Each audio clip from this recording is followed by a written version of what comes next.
After this one. All right, man, let's get the show on the road. What's poppin', everybody? Mr. J Hill Podcast. We're in the building. Special episode. This guy is living up to his name. Sleep is for suckers. He got me in here the earliest I've ever been recording a podcast. You know what I'm saying? Shout out to my guy David in the building from Sleep is for Suckers. What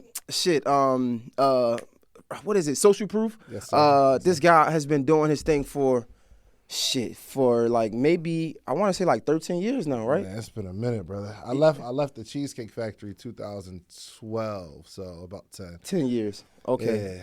Whew. Heavy is but no.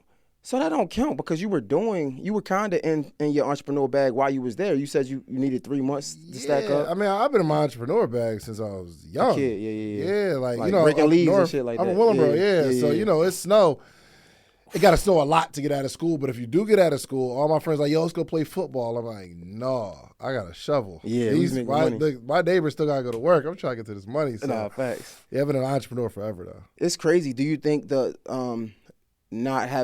not being in sports helped you get into that entrepreneur bag even more? Or Well, I was in sports, too. It's just I always prioritize a dream of building something over sports. You know what I mean? Really? Yeah.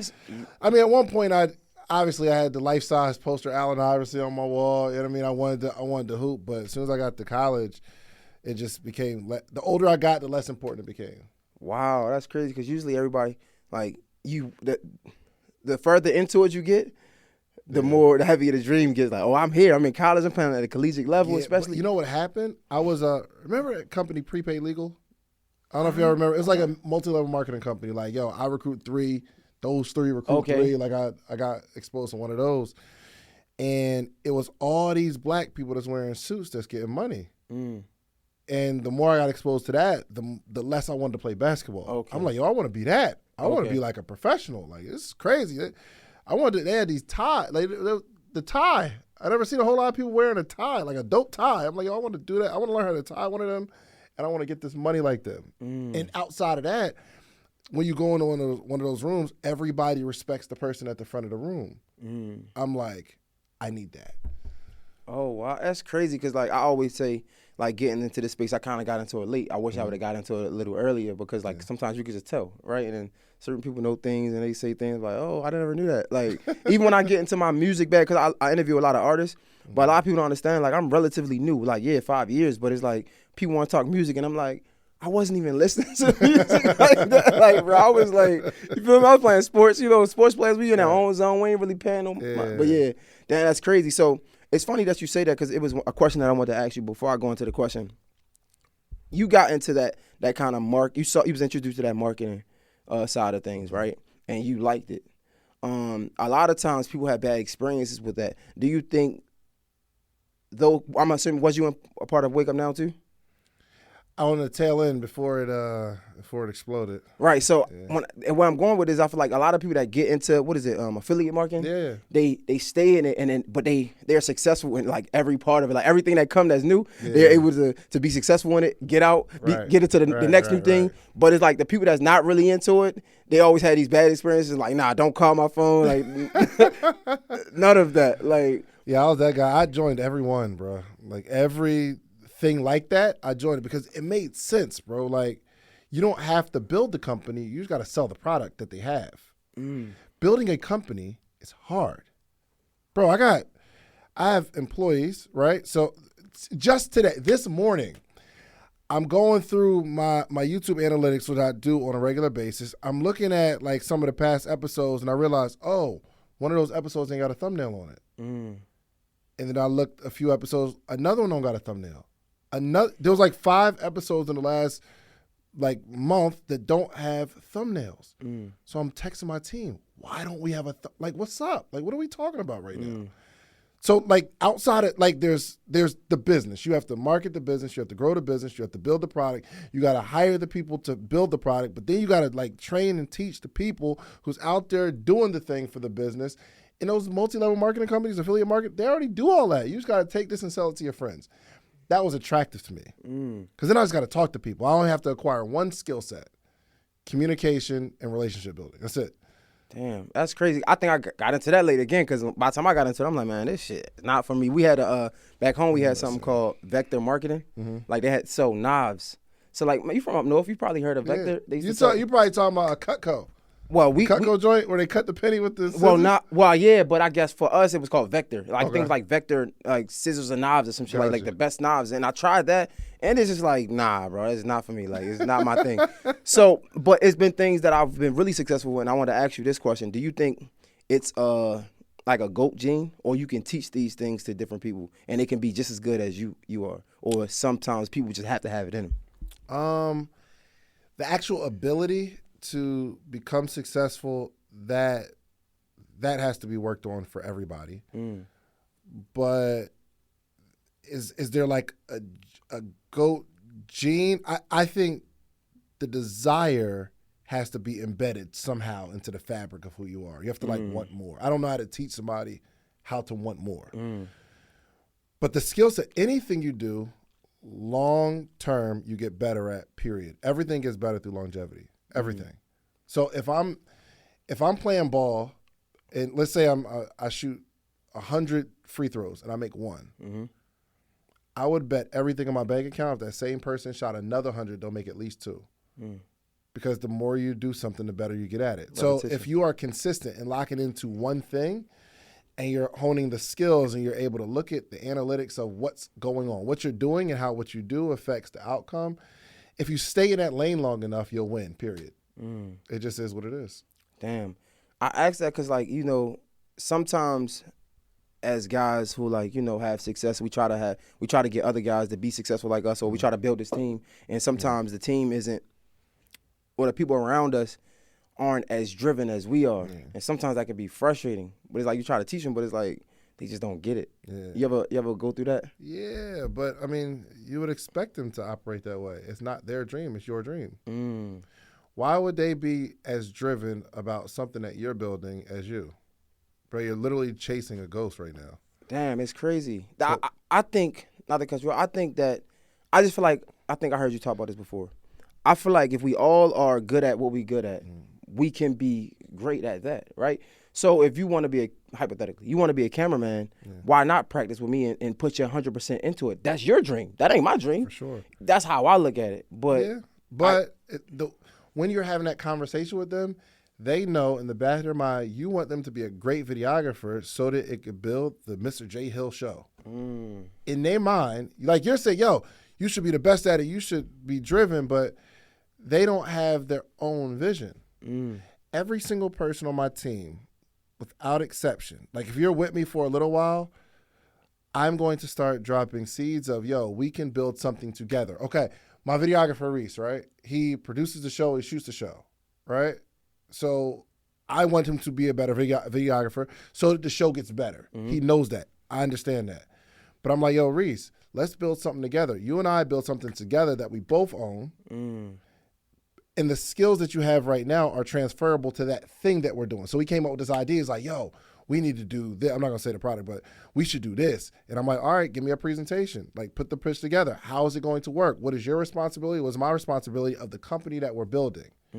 So now when we're shooting together, yes, he wants to get better, not just for the Social Proof podcast, but for the thing that we're going to be building together and to be able to continue to build this relationship. Everybody I talk, like if you work for me long enough, we're going to figure out something that we can do together. Because I know no matter how inspirational, it's still not their dream, bro. This is my dream. I want you to get good for my dream. But now we can create something that we can work together, and you get to leverage me in the audience that you help build with your videography skills. And now all we got to do is market in front of this audience the thing that we're building together, and that's your company. You'll be passionate about that. It's crazy because I guess I thought about it the opposite, like kind of Diddy story. I don't know if you're familiar, but you know he came up in Motown. Yeah, for sure. But he had to be like a great A&R to even get a hold to these artists. Biggie, you know what I'm saying? Mary J. Blige. Like he had to be great in that position first. And I guess not. But that's why I never thought about that. If you ask him, he probably didn't want to work for Motown forever. Facts. Okay, I get that. You know what I'm saying? So facts. He probably wasn't like, yo, I'm about to be the best A&R so that I can be the best A&R for Motown. Diddy, I never had a conversation with him. He was probably thinking, I'm about to get nice bigger than this. One day I'm gonna own my own. Ooh, facts. So you inspiring your videographer, he's probably, if they are that driven, it's a possibility that he's going to take all the skills and stuff he learns from you and he's out. And that's good, but that's good. For him. I would hope that. For him, yes. But then you're going to be frustrated because you got to hire somebody else and go through the same process. You get them nice. You teach them how you want it. You teach them the philosophy. You inspire them, motivate them. They get to the top of their game and they out. You're going to be raising a bunch of ditties that leave you. I think I got to build my community. You talk about this a lot. Absolutely. Because I say that because I wouldn't be mad if somebody left me like and became greater. Yeah. A lot of times people leave for what they think is better opportunities, or they leave because they're not committed, and that's what frustrates me. But like I've had people where like we've left and like I left them better than I was, and it was then I found them, and it's like shit, I'm okay with that. Yeah, you should be. It makes it easier to get somebody else because I could be like, look at we did this. It'll make it easier, but because you still got to find somebody with a different personality, a different skill set. You got to teach them the way Jay Hill does things around here. Okay. Bro, I got mad people that work with me, and now they're doing amazing things. I'm okay with that. Right. It's not easy, though. I prefer we keep building together. Right. I'm happy for you, for sure. I get it. but the good thing about like you and I is it's going to be easier for us to find one of them than it is for them to find one of us. It'd be easier for you to replace them. It's going to be hard for them to find somebody as driven as you and learn from you. Wow. So I keep that in mind. Like, we're going to get there anyway. Like, you and I are going to get there. Where we going, we're going there, no matter who's on the team. I tell my team, like, yo, I'm going to go to the mountaintop with or without you. Regardless. I want you to understand that. There's nobody here. I'll have the meeting and say, yo, there's nobody here that I need for my success. I need all of you to become successful, but individually, because of who I am and the time I spent in this game, I'm going there. Regardless. You can come with me or not. But I don't ever want you to get so arrogant that you think that like the success of this company is hinged on you. You can grow here. You can build with me. But we're going to go anyway. So that's why you'll probably have a whole bunch of people like, yo, Jay, I can work with you. Yo, do you ever get lost in that mindset sometimes? What you mean? Like, you know, like you understanding the vision, you seeing the vision, but everybody else not seeing the vision, even the closest people to you. They'll never see the vision, bro. They'll never see the whole vision. You don't even see the vision as clear as you're going to see it next year. Nah, facts. I mean, I have a vision, but it's not like crystal clear. I'm still refining it and working on it. So, but you don't get frustrated. Like you don't have that burning desire in you still. Like, or did you ever have it? Like, where it's like, man, I know I'm gonna get there. I'm gonna get there, and people just need to just see it. They don't see it. They don't see it. No, well, I don't try to get people to see it. I try to get people to do what needs to be done in the plan that I have already. So I'm not frustrated that they don't see the vision because I'll pay them. I pay you to do this job. The reason I'm paying you to do this job is because this is an instrumental part to this vision that I have. Facts. I'm not pressed on everybody seeing But before the vision. that, though, right, it was a point where you probably couldn't pay. Well, you've been doing this entrepreneur thing. Bro, I'm going after it, period. I don't care who's there. I'm not trying to impart no vision to nobody. Listen, I am going there. I'm going to work. So right now, you said your videographers and your engineers probably sleep. Well, they probably downstairs now, but I'm not going to get them. They just you set it up yourself. You are going to get it done regardless. You don't listen. You can get frustrated with them and say, "Yo, man, y'all supposed to be on it." And obviously, you should have that talk about them, talk to them. But you are going to do it regardless. So, me trying to impart a vision on everybody is draining from my ability to, one, crystallize the dream myself, but two, just keep moving forward. I'm not worried about nobody else. Nobody. But that, not even, let's X them out, but that, not worrying about, I think, like you said, that's a unique trait in itself, not worrying about nobody else. But that even can be frustrating because it's like, sometimes it can come off as other things. It can come off as cocky, it can come off as arrogant. Do you ever be frustrated with people misreading your motivation, your self-drive? I don't care how people read it, bro. Like, yo, so I say the same thing I'm saying to you to my team. Okay. Let's say there's 11 of them. Let's say 3 of them say, "Oh, he's so arrogant." Well, the other 8 might say, "Yo, we need to stick with him because that's the leader we want to follow." we don't have time to think about how everybody else is thinking about what we have to say. When did you arrive at that? Or you always been that way? Always been that way. Okay. So cliche question, right? But I feel like it could tell a lot about you. Like, what motivates you? The process and the journey, just becoming better. So I'm ambitious, but not as ambitious as a lot of the people that I know. You know what I mean? Bro, like I told you, I'll be trying to be home by 3, 4 o'clock. I got a daughter at the crib.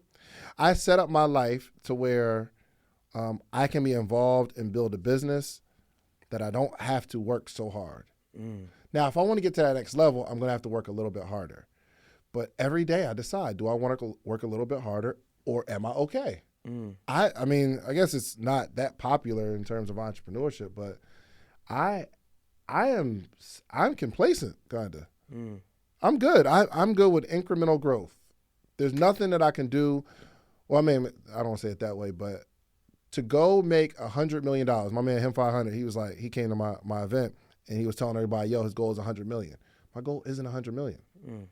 I think it'd be cool to make it, but I'm not about to break my back doing it because I'm just not that driven. I want to enjoy the process. I want to enjoy my family. I hate traveling because every time I travel and I come back, my daughter is saying new words, and I feel like I missed something. Wow. So, I'm ambitious, but I'm not that ambitious. You know what I mean? So, what drives me is just becoming a better person, becoming a better father, impacting more people's lives. I really enjoy that stuff. So I'm also. Damn, it's crazy because like that's kind of like the opposite, right? And I thought I was about to come in and have this conversation about because like you married, you have a family, and I'm thinking like we could relate in that aspect of like you probably losing time with your family, getting lost in the work. But it's like, man, listen. No, I'm doing late nights.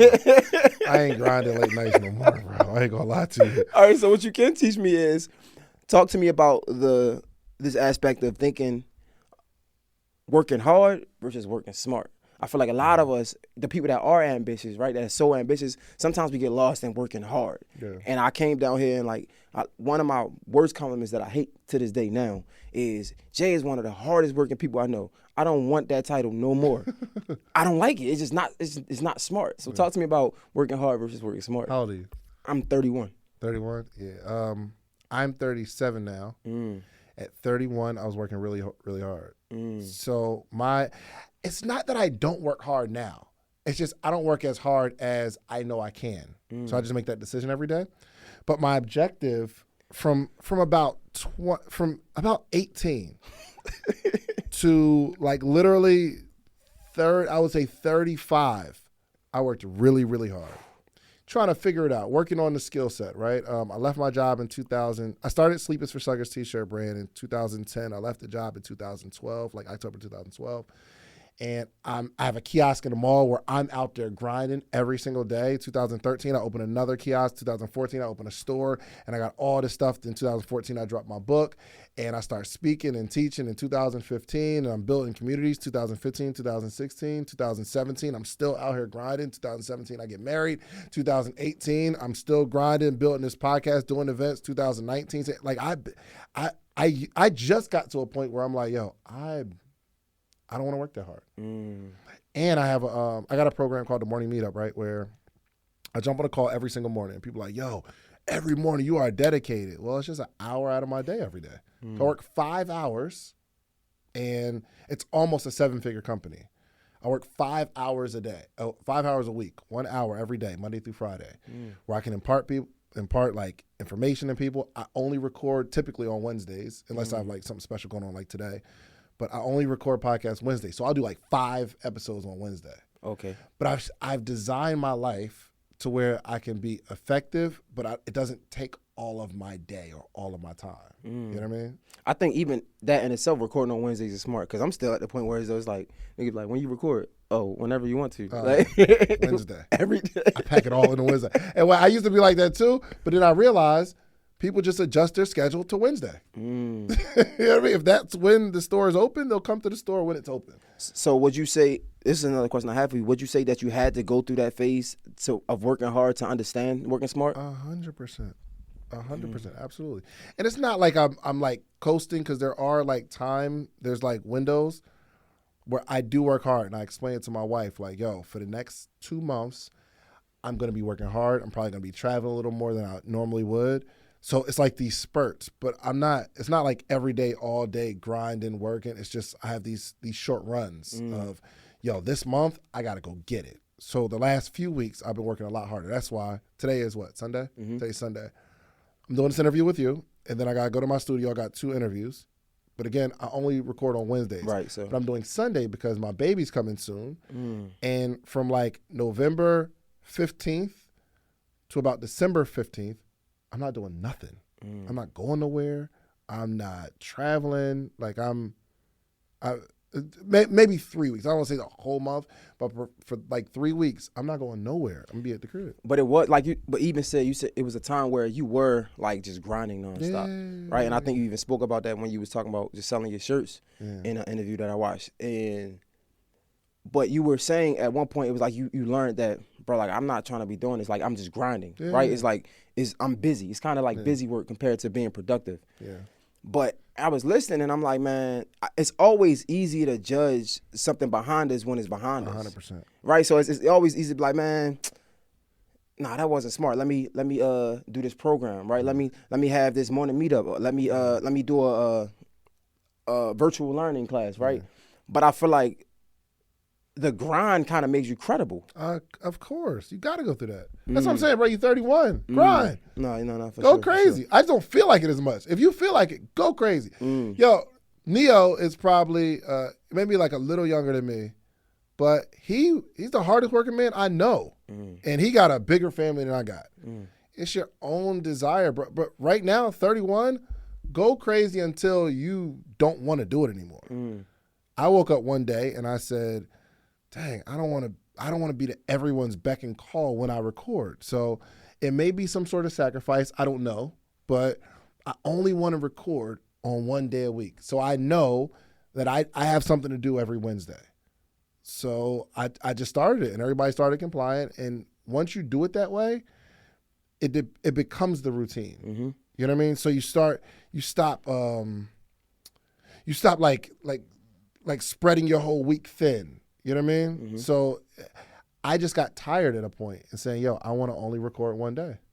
So you'll get there, maybe. No, I'm getting there. I was just curious because I did hear you say that in the interview, and I was like, sometimes I feel like sometimes advice can be misleading because advice is really determined on where you are. Exactly. Right. So I was listening, so I'm able to like figure it out and understand what you're saying. But some people, depending on the audience, they probably won't understand. Like, oh no, I gotta stop this. You know what I'm saying? Like, no, I know I'm still grinding until I can't. So let's go back to, let's say. I want to say something to that point too, man. Some things are taught and some things are caught. Life-changing information is caught, not taught. Meaning, I can come on here and say, all right, so this is how you run a successful podcast. Number 1, you pick a day that you're going to record. 2, you only have the episodes 45 minutes. 3, that's like step-by-step stuff. And someone might take it and say, okay, I'm going to do that exactly. But through our conversation of saying, I just got tired and I wanted to design my life the way I saw it in the movie. Like there's a movie in my head, right? And that's how I want my life to be. Right now, I got to do things that kind of mirror that. Does that make sense? So one of the things was I'm going to set up some sort of continuity program where I can meet with people once a day for an hour. I'm okay with that because then I got the rest of the day. If that's my only business model, I'm good because in my head, I see me being able to go to every single thing that my daughters have. If my wife want to hang out, we can do it. Lunch every day. Like that's just a picture I see. So some people will hear this conversation and they'll apply something to their life, not something that I taught them, but something that sparked them inside of. So everybody that's watching this interview, don't take the information that I say and apply it.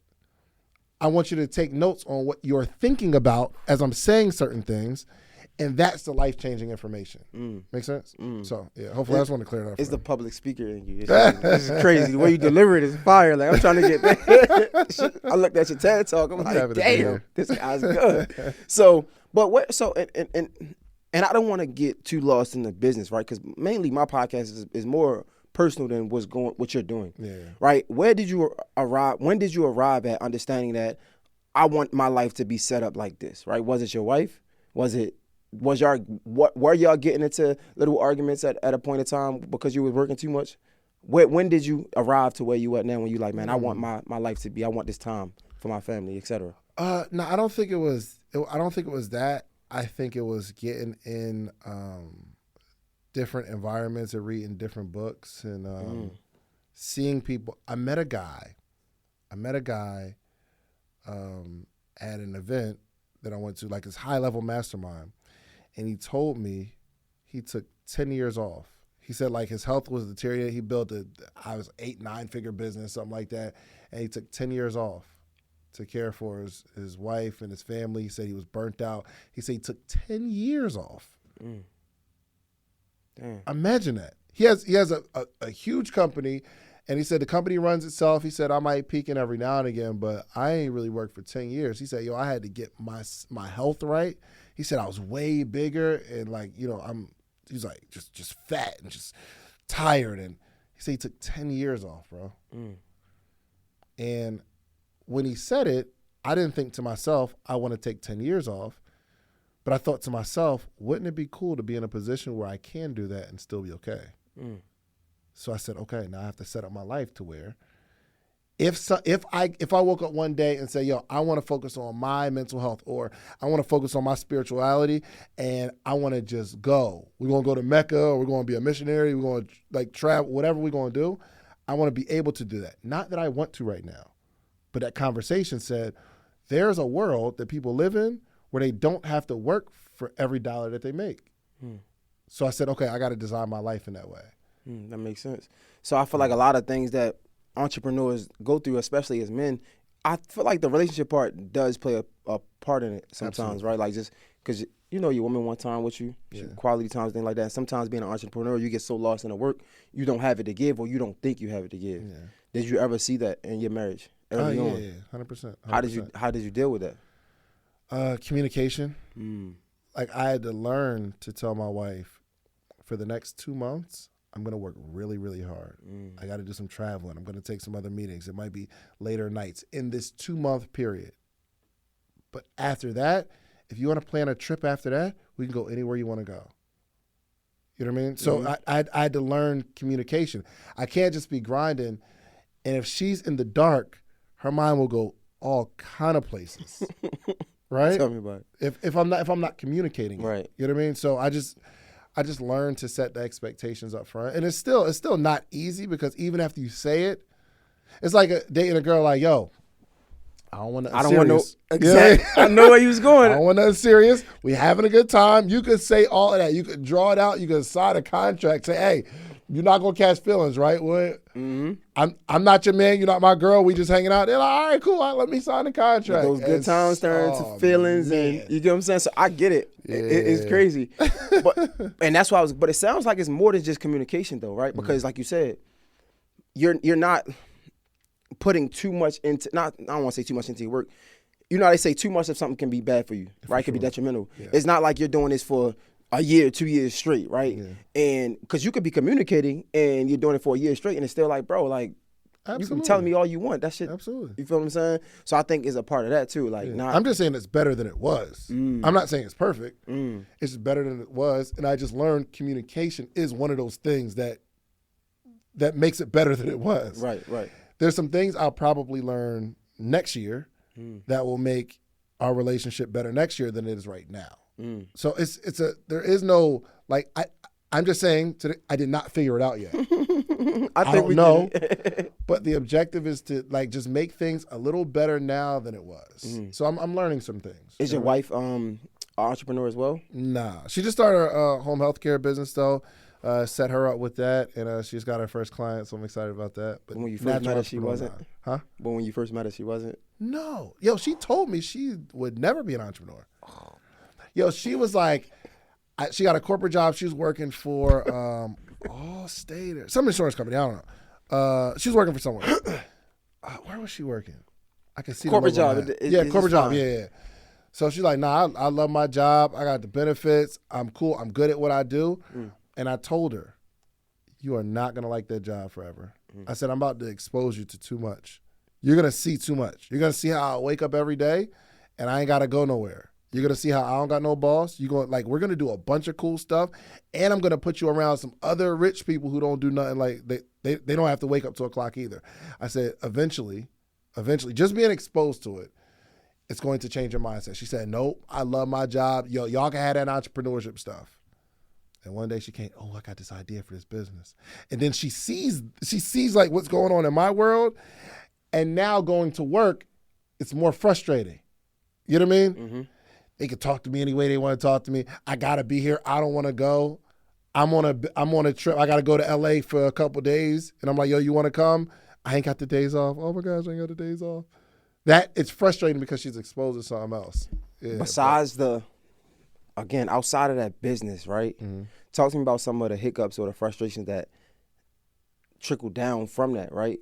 Because naturally, as humans, we get frustrated and we take it out on the first person, the closest person to us, right? Mm-hmm. Her being at that 9 to 5 or that corporate job. That's not saying 9 to 5 because 9 to 5s are good if you got a good job. It is what it is. Sure. Her being in that corporate position, seeing that not understanding the work that you got to put into, but only seeing the free time or seeing the benefits of it. Right, talk to me about the frustration that might or the tension it caused in a relation in marriage. Yeah, she think I don't do nothing. Yeah, she think I'm just out here hanging out. One frustration though, to answer your question, is I guess maybe my own arrogance. Because out in the world, people listen to me, and I'm at work, and the people that work for me, they listen to me. I say something, and it gets done, and then I come home. And I'm forgetting that this woman is my wife, not my employee.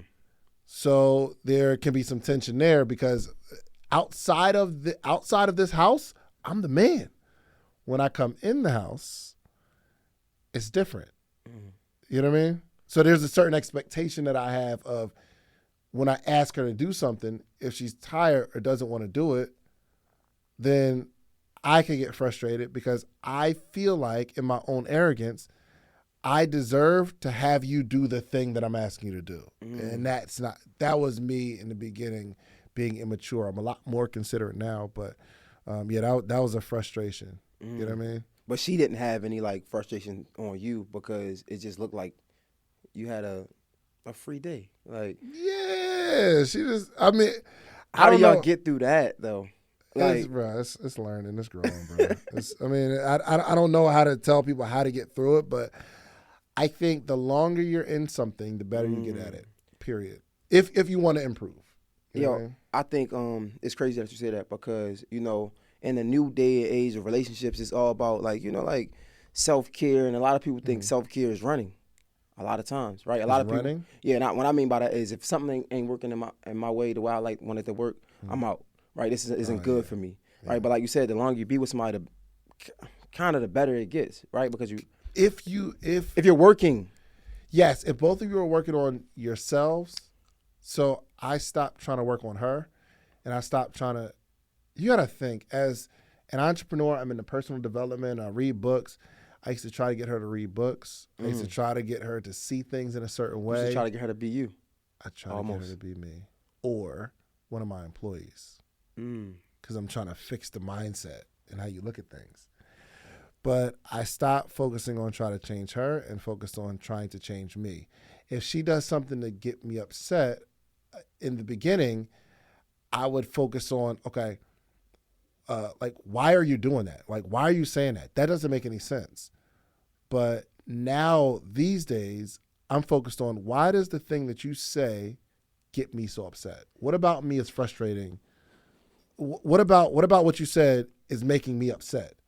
Why do I feel this way? You know what I mean? So what about in those moments reverse though, right? So I'm doing all the self-work, right? Yeah. Now I stopped getting you to be me, right? But maybe she's not doing that same work, right? And maybe you grew from, why are you saying that to let me check myself. But she didn't, right? I don't know. I'm just saying if this could have been the case. Can't that be frustrating though? Like, isn't that frustrating at that moment? Because now it's like, it kind of comes full cycle, right? Because now it's like, I'm looking at me, I think you should probably don't look at you, Yeah. like, you feel me? Like, Yeah. But I mean, I've made looking at me a lifestyle, Mhm. and every challenge is to help me. I'm not totally healed of my arrogance until the things that are happening externally stop affecting me.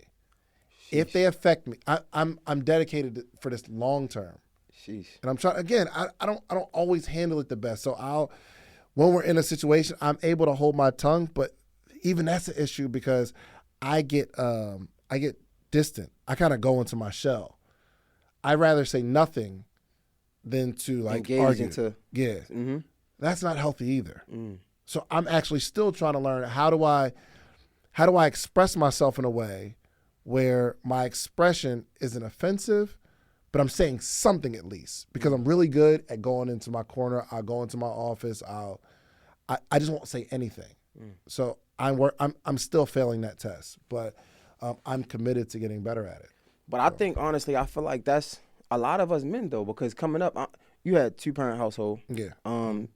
So, I mean, I don't know, because, like, me, I feel like it came from a single-parent house because, like, every time as a child when I would be upset or I would cry, like, my moms would say things like, you know, like, suck it up. Yeah. Or, like, we couldn't really talk back. We didn't have the space to talk back to our parents. Now we're creating a new space for our children to be able to express themselves and tell us their feelings. But I feel like you could relate. In our generation, we wasn't able to, you know, saying how you felt was talking back, being disrespectful. You know what I'm saying? So as I got older as a man, I thought that, you know, me respecting you or me growing or being a bigger person was me taking a step back and going into my corner when actually that's a coping mechanism. Yeah. That's not beneficial for our relationship or my personal growth, right? And I think as time go on, we continue to learn those things. Yeah. But like me recognizing that, like, damn, like this isn't good either. Like, I go into my own cahoon, like that's not cool. I think I definitely, not even think, I know I got the trait that I have from my dad because I saw that. That's how he operate. I'd never seen my dad yell at my mom. My mom would yell at my dad, and my dad, okay, all right, I'm just walking away. He'd go into his office. Or I'll come downstairs, and my dad is asleep on the couch. And in my mind, the first time I saw it is, oh, he must have fell asleep watching TV. But then I realized throughout the day, my 2 parents will walk past each other and not say anything. Something's wrong. But I'm looking at my dad as my hero, so I want to model myself in every way after my dad. So I got it from him because he's not going to yell at you. He's just going to go into his corner, right? He's always done it. Or me and him we'll walk out of the house and be like, bye, Mom. And he'll just walk out. Oh, something's wrong here. This must be how you're supposed to handle it. Make sense? I always get offended. I remember the What's Love Got to Do It? You seen that movie? Mm-hmm. I couldn't even watch the part where he would hit her. Like it was, I still can't watch like abuse like that. It just internally it just hurts, right? So I always wanted to respect women. I would never ever put my hands on a woman. I'm not going to yell at you, call you out your name, but I'll draw back. But that hurts worse to some women. Because they'd rather there be some sort of engagement. You know what I mean? So I get that from my dad. You know what I mean? Isn't it crazy how, like you said, this life thing, not even outside of work, life don't even have a blueprint. Oh, right? No. We talk about work, but life itself don't even have a blueprint. And it's crazy because when you come up, like I've come up in a it's an environment when we seen toxic things in general, right? Like where like we have no awareness to hurt or abuse, like, you know what I'm saying, like, any of that. And you go to being silent because this is better than what I'm used to. This is better than yelling. This is better than fighting, but not understanding that this is just as bad as well. Or can be just as bad. Is it better? You know, it's crazy, bro, because it's just like when I got my relationship young, or I remember, like, my goal was to always not to cheat on my significant other, right? That was like my goal. Like if I do this, I'm lit. It's a great relationship. Not understanding that it's so many layers to a relationship, right? That you can, being faithful is just one step. That's probably the minimum of a great relationship. But I didn't understand that. So when I'm faithful and I still having all these problems, I'm not able to understand these problems. I'm like, yo, it got to be you now because I'm faithful. I'm doing everything I can when it's not. That's not true. Nah. That's crazy. Damn. Not at all, bro. I wanna go back for a second. Sleep is for suckers. It sounds like you get in your sleep at least your 8 hours at least. Right? Yeah, It sounds I try, like it. well, my baby, it Well, depends on how she feels. that's You know what I different. mean? Why sleep is for suckers, and do you think that can be misleading? Yeah, even when I started it, my objective was building a brand for people who are willing to lose sleep to get what they want. And it worked for me. Bro. I'm working all day on my job. I come home, work all day on my dream, and this is the grind. The only thing that I could take out of my life at the time was sleep. You know what I mean? Like my responsibility with my family, friends, work, all that kind of stuff. I got these 8 hours of sleep. I'm sleeping 10 hours sometime. I just figure I'll just scale that back. And it worked. Those extra hours that I wasn't sleeping, I was actually working, helped me get out of my job. But through the process, I realized sleep isn't just sleeping in a bed. People are working really, really hard and still sleep. Meaning you could be grinding, but you're asleep to the fact that your grind isn't improving at all. You're just working hard. So if Darnell Self said, if you do more of the wrong thing, you'll end up with more of the wrong thing. So you sleep. Some people are just walking around. They watch TV all day, play video. Last night, there was mad people in the club. Sleep. They just drinking and partying. They just don't even realize how much time they're wasting. So sleep could be anything that you decide it's going to be. But for those first years, I literally gave up sleep. I was working, just working. So, however people decide, I mean, I had a whole lot of things in the beginning. Like people say, yo, you shouldn't use that word, suckers, because schools won't let you in. And I know you want to talk to kids, but schools won't let you in using that word. People aren't going to resonate with it. I had, educators and teachers telling me that, and doctors telling me how dangerous it is to not sleep. But what I noticed was no one that was a millionaire at the time told me that what I was doing is wrong. It was all people who have like a job or aren't living the life that I want that was telling me, oh no, you got to get your sleep. None of my mentors said, hey Dave, you got to get your sleep. Make sure you balance your 8 hours. Nobody successful said that to me. So I mean, this is the beginning of me not worrying about what other people think about me. Now I don't care. I don't worry about what people think about what I'm doing. I do have one thing that I do care about what people think about me. So that's one of the things that really hold me back because I don't like when people don't like me. Damn, that's crazy. I'm kind of the same way. And sometimes I look at myself in the mirror like I shouldn't feel like this. But I do it. Sometimes we find ways to make our mindset work for us. Yeah. Right. So like for me it's like I'm a man, and one of the things you always hear amongst men is only thing I got in this world is my name and my word. You feel me? My name, my likeness, that's who I am. So not trying to impress everybody, but somebody not liking me, I want to do a digger dive into me because that's a part of who I am, right? I can't go around the world and everybody not like me. That my reputation is done. You feel me? So I want to be a good person, a good man, at least at bare minimum. So and shit, it's crazy because even in that, it's crazy how sleep is for suckers. It ended up working for you, right? Because we can say that getting your sleep is important, right? But at the same time, you just named so many other things that substitute sleep, not being sleep, right? So it's like it ended up working for you, and that goes into the next topic I was going to is like kind of like something is your purpose because it comes to you, kind of, right? Like sleep is for suckers. Like at first it was like, man, sleep is for suckers. I'm literally substituting my sleep to get my work done. Moving forward, I understand that I could be wide awoke and still sleep. Exactly. You know what I'm saying? I feel like that was kind of like your purpose. Do you feel like that was your purpose? Purpose, man. Purpose is a touchy word for me, man. Really. Wow. Because how can I say it? Well, what does that mean to you? Purpose. Purpose. Our purpose on this earth, right? I'm really big into like my Bible studies and things of that nature. So I believe our purpose is after all this is over to live in paradise. Okay. And there'll be some people that disagree, but like even in the Bible, right? So if you go to Genesis chapter 2, verse 7, right? It shows that we're made of two elements, right? Dust of the ground and breath of life. So like our flesh and our spirit. When those two come together, humans created. Ecclesiastes 12 and 7.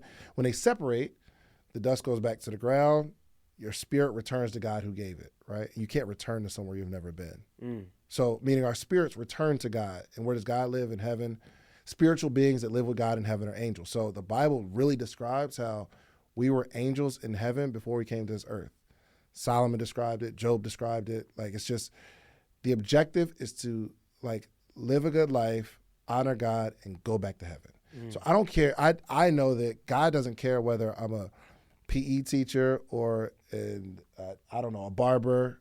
I don't think purpose has anything to do with my profession or making money. Okay. The purpose is to honor God, not break God's laws, and go back to heaven, because we're not going to be here long.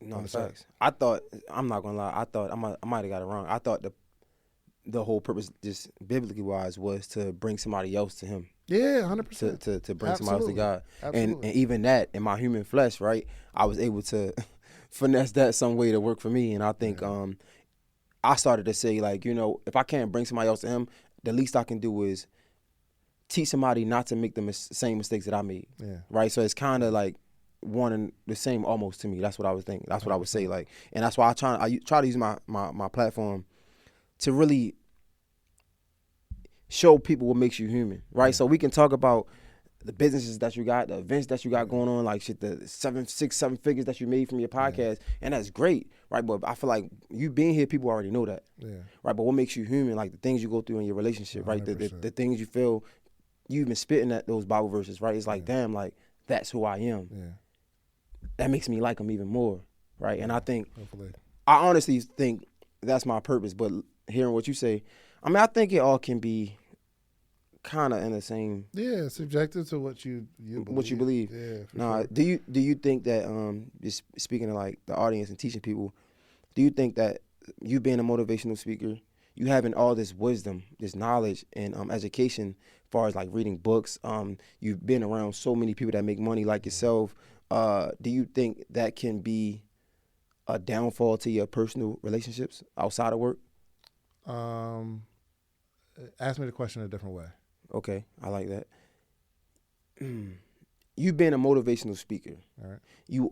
Your whole, it's like almost your entire life is kind of like helping other people, right? Do you think that very thing, helping people, can be a detriment to your personal relationships outside of work?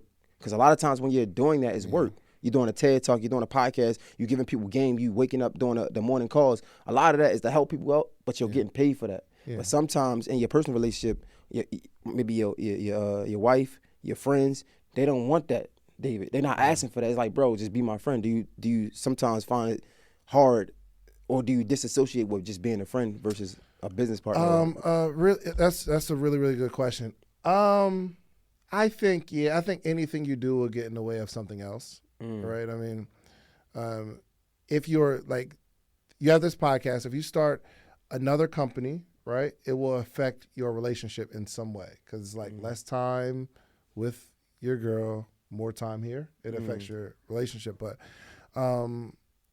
I think what's happened now is my personal relationships are my professional relationships. So it's kind of intertwined. Like the people that I do business with are my friends, and my friends are the people I do business with. Now I have a best friend. My best friend in the world, Brandon. That's my guy. He's not an entrepreneur necessarily, but we get together on a regular basis. We play Monopoly. We go kick it. Like, we go out to lunch. We go kick it. Like, we do double dates. He comes to my house. I go to his. So I think me being an entrepreneur, I don't spend as much time with my friends as I used to, but the time we do spend is quality. You know what I mean? Like, if say for instance, I'm going out of town on an event, I can call Brandon like, yo, you want to go out of town? Yo, we just take a flight, get you a room, all that kind of stuff, take care of it. You good. It's just our friendship has never been predicated on what I can do for him or what he can do for me. It's just where I'm at right now, he's still my friend. Now, if you have some friends and you become successful, and because of your schedule, because of the dream that you're going after, you can't spend as much time with them and they get upset with that, are those really your friends? Or are they only your friends predicated on what you can do for them, i.e. spending time with them? So I haven't, there's obviously some friends that I still love that I don't get to talk to or hang out with, but I got another set of friends, those we just happen to do business together. But like you said, right, you don't have to be sleep to be sleep. Yeah. Right. And that's kind of where I was going directing the question. Even in that, right, I feel like you found some way to give us game. That's good for me, right? Do you find yourself in those spaces where people that don't even want game, like if you with your wife, you spending time, or with your best friend, it's like you find yourself giving him business advice or motivating him? No? No. Okay. No. I think that's a part of learning how to communicate is identifying what people need. So when I'm with my wife, I learned a long time ago to stop coaching her. Because sometimes she don't want coaching. She just wants to like vent and get the stuff off her chest. And the best thing I could do for her is listen, not give advice. You know what I mean? Like my best friend, we're not talking about, if he asks me a question, I'm gonna answer it for sure. Or I see some area that something I can say can help him. I'll give it to him because I love him. That's my boy. But all of our conversations don't be about business. And you got to know when people want coaching and when people want to just vent. Like, just let them talk. I don't just offer advice just because. You know what I mean? So that's I'm hard. careful with that. I feel like sometimes it's easily to spill over in our relationship, though, like our work. You know what I'm saying? This is what I do. So it's normal for me. I am who I am, but like when I go to my aunt's house, it's not talking about business. I'm with my aunt. She don't want to hear all that. I think that's a great attribute again. Like, you feel me? Sometimes I get the rant and it's like, bro, it's time to listen. I'm so used to it. Yeah. Yo, you just had this super dope event. I think y'all even raised a lot of money. Like, it was crazy. Nuts, like, your podcast is going crazy. The numbers is there.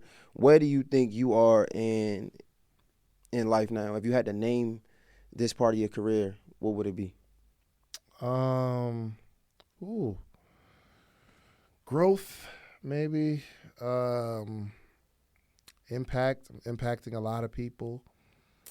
I don't really know how to describe it. I don't know how to describe it.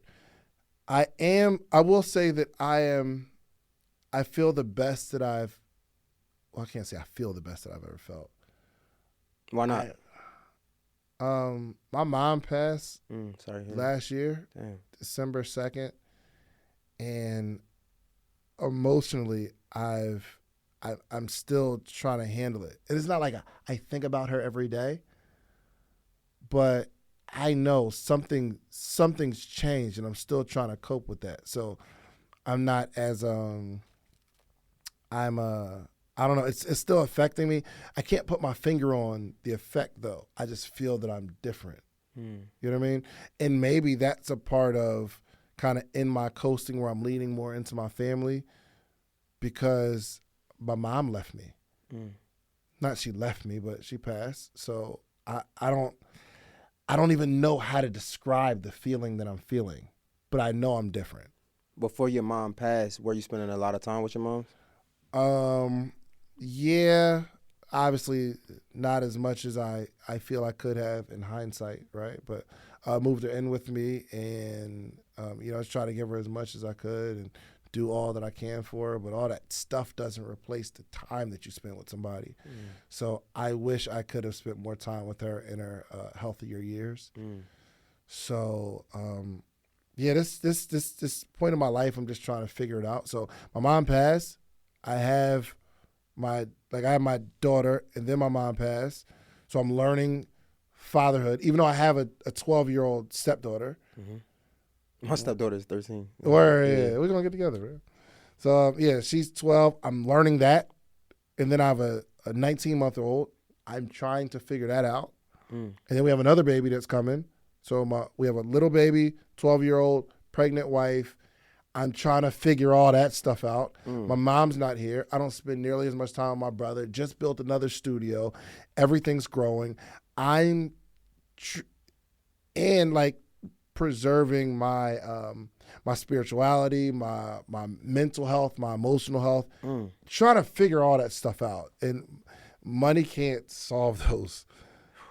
They can't solve those problems. This is where I was trying to go, right? And it's crazy. It took some time, but we're here.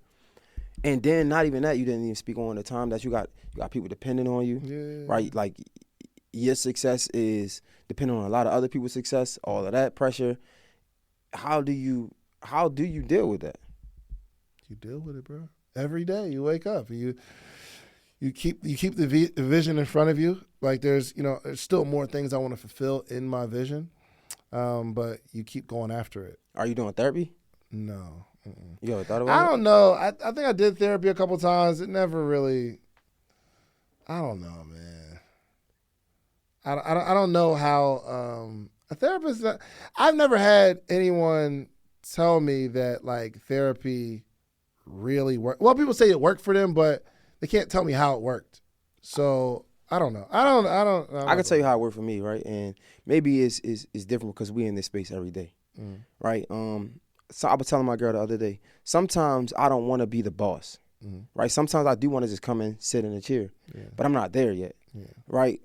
But my therapist, I was able to speak to them, and not just the advice that they gave me, but them being a listening ear and being not only empathetic, but affirming in my feelings, right? I think that really helped me a lot because a lot of times if I'm not talking to people like you, I'm talking to people where that's not like me that I gotta direct, right? So people like you going to be like, just like me, man, we gotta get it done. I ask you how you deal with it, we just get it done. That's not healthy. You know what I'm saying? Like it's not healthy, but that's how we think, and that's why I open like with the GOAT gene, right? That's how we think, and we're gonna think like that for the rest of our lives, right?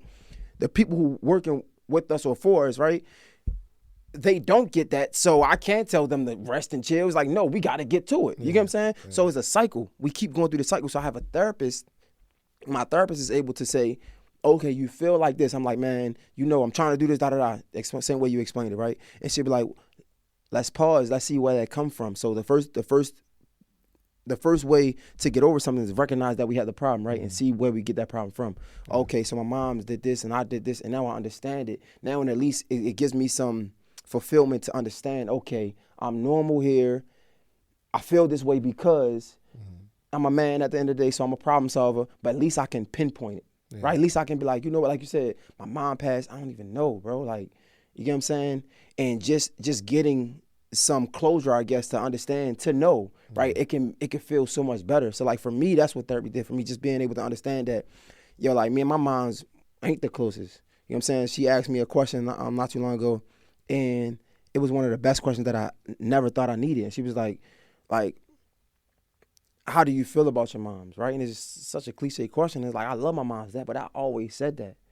But there's layers to it. It's so many layers to it, bro. Like, I love my moms, but it's like we ain't spent a lot of time together when I was young. You know what I'm saying? I had to fend for myself. So as an adult, all I know is fending for myself. So it's nothing against my moms. I want to spend time to you, but out of sight, out of mind, I'm not used to it. Yeah. So I have to force myself to talk to my moms. I have to force myself to listen to my moms when she's going on her rants. I have to force that because I'm not used to that. I'm disassociated with that. So I know what I know. Yeah. And just talking to my therapist, and I think I cried because it's like, bro, like, I want that though. Yeah. I want the time with my mom. Like, it's crazy because as much as I don't have it, I want it. Yeah. But it's hard. That's like trying to go outside being friends with a stranger. I don't know you. Yeah, it just is what it is, right? But it's like, that's my mother. My pops passed away, and I remember like being hurt because I didn't have the time. Yeah. So it wasn't I was hurt because I had a time with him and we had a connection. I was hurt because I wanted to have the time. I wanted to be hurt that he passed, if that makes sense. Yeah. I'm hurt because I'm not hurt. Yeah. It's like, damn, I want that.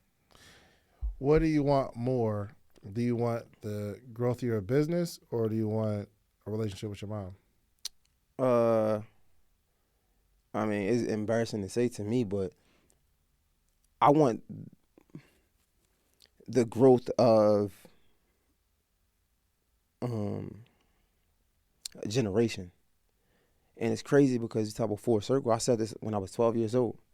So my mom's a drug addict or whatever. My pops, well, I don't know who my biological father, but the guy that stepped up, he was a drug addict and he wasn't there, right? So I never forget, I was 12 years old. I told my moms, I said, Mom, respectfully, you wasn't nothing. You know what I'm saying? Because she had me old too. She had me like 45. I'm like, you wasn't anything.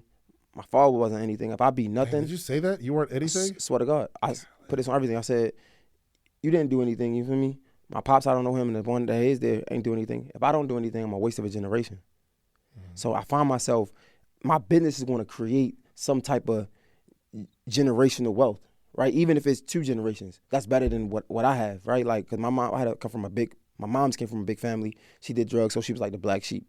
So her making her decisions made us the black sheep. So it was always just me and her until I was like 12, 13. I had to find out on my own, right? If I'm nothing, we were nothing as a generation. Yeah. I'm not going to allow that to happen. You feel me? So you would sacrifice a relationship with your mom for the growth of your business? I mean, I don't look at it like that, but that is for the growth of my family, to be honest. That's how I look at it. So you would sacrifice the growth of a relationship with your mom for your business. If somebody followed you for a month, they're with you every single day, and they got to come back and report. And they came back to me and said, all right, and I asked the question, yo, is, to the best of your ability, in your assessment, is this person sacrificing a relationship with his mom to chase the growth of a business? What would they say? They probably would say, yeah, for sure. And you probably on the other end probably felt the total opposite. Like, I would sacrifice all the success that I have with more time with my mom. No. Like, I mean, if that's the case, I would, if someone followed, we were talking to like some of the brothers in my church, and they said, well, what's your number one priority? We go around the room. They said, well, God is my number one priority, then my family, and then my finances, because that's the right answer. But if someone was to look at my lifestyle, they'd say my number one priority is my business. Then, like, kind of close second, my faith and my family. But my number one priority is my business. Because that's where I spend time thinking. That's where I spend time doing what I do. Now, I do try to display my faith in all that I do. So, you know, I'm trying to, like, just create this unique blend. But sometimes, even in that conversation with my wife, what I'm saying essentially is, I'm about to go get this money. Forget them kids right now. I'm not worried about them kids. I'm going to get the money. Now, will this money improve their lives? Not necessarily, because we got enough going on where I could literally not do anything but my obligation in the morning, Wednesday episodes, do nothing else, spend time with my family if that's my priority. But we got to be real on what the priority is. But once we have these conversations, we can at least say, and I set this up with my mom, like, we need to do lunch on this particular day. If I can set a particular podcasting day, Wednesday, I can set a particular family day. Facts. So Sunday is typically my family day, right? But we have this baby coming, so I'm trying to do as much as I can before the baby comes. But I had to explain that to my wife. After this, then I can say, okay, baby, we're gonna do lunch. Let's pick a particular day. If I can give my business the same respect, I'm in church all day on Saturday and Tuesday nights. I'll never compromise that.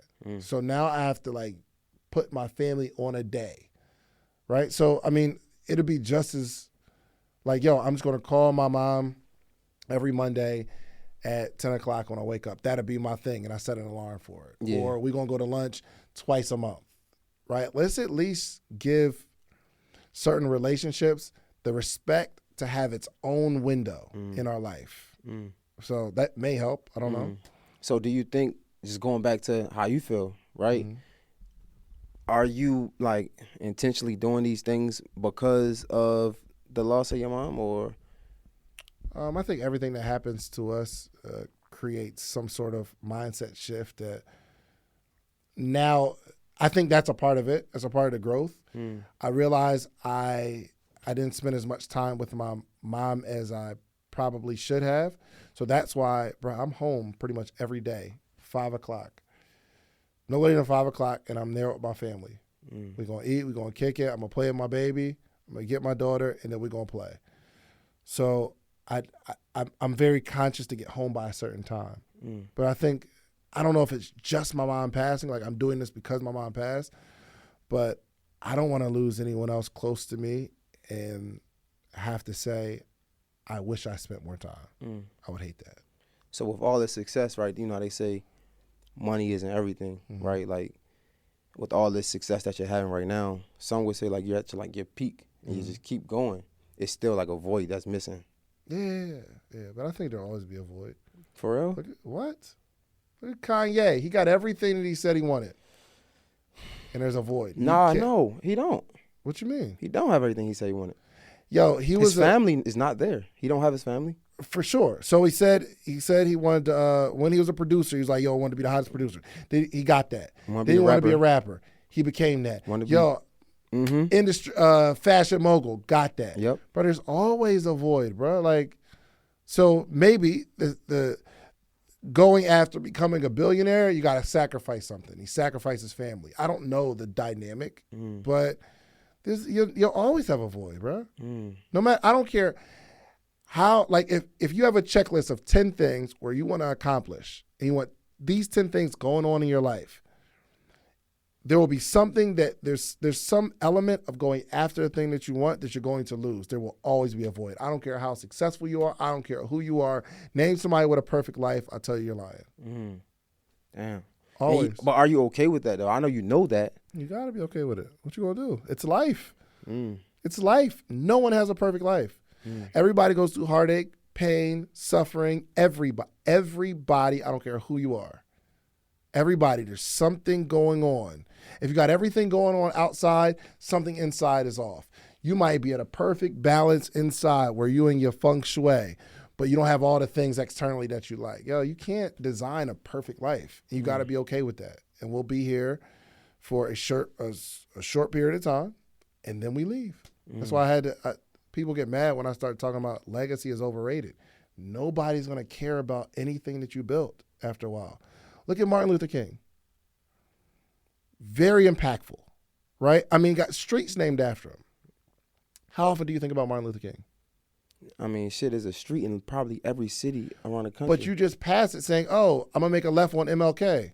But you're not thinking about the man Martin Luther King. But that's a impact. That's a talk about legacy. 100%. Where's that? Make a right on Martin Luther King. That's 100%. But you don't care.